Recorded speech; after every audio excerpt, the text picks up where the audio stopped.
வெள்ளை நிறத்தொரு பூனை எங்கள் வீட்டில் வளர்ந்து கண்டீர். பிள்ளைகள் பெற்றத பூனை அவை பேருக்கொரு நிறமாம்.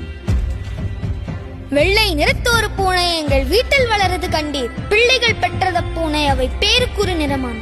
சாம்பல் நிறம் ஒரு குட்டி, கருஞ்சாந்து நிறம் ஒரு குட்டி, பாம்பு நிறம் ஒரு குட்டி, வெள்ளை பாலின் நிறம் ஒரு குட்டி. எந்த நிறம் இருந்தாலும் அவை யாவும் ஒரே தரம் என்றோ? இந்த நிறம் சிறிதென்றும் இஃது ஏற்றம் என்றும் சொல்லலாமோ? மகாகவி பாரதி கூறியது போல, பாரதத்தாய் என்னும் ஓர் அன்னைக்கு பிறந்தவர்கள் நாம் அனைவரும். அன்னை என்றும் வேறுபாடினை பார்த்ததில்லை. சகோதர சகோதரிகள் நாம் மட்டும் ஏன் பார்க்க வேண்டும்? கிறிஸ்துவ ஆலயமணியின் ஒளி எனக்கு தூய்மையை சொல்லித் தந்தது. என் இஸ்லாமிய தோழியின் தொழுகை எனக்கு நேர்மையை சொல்லித் தந்தது. என் நெற்றியில் இட்ட திருநீர் அவளுக்கு வாழ்க்கையின் தத்துவத்தை சொல்லித் தந்தது.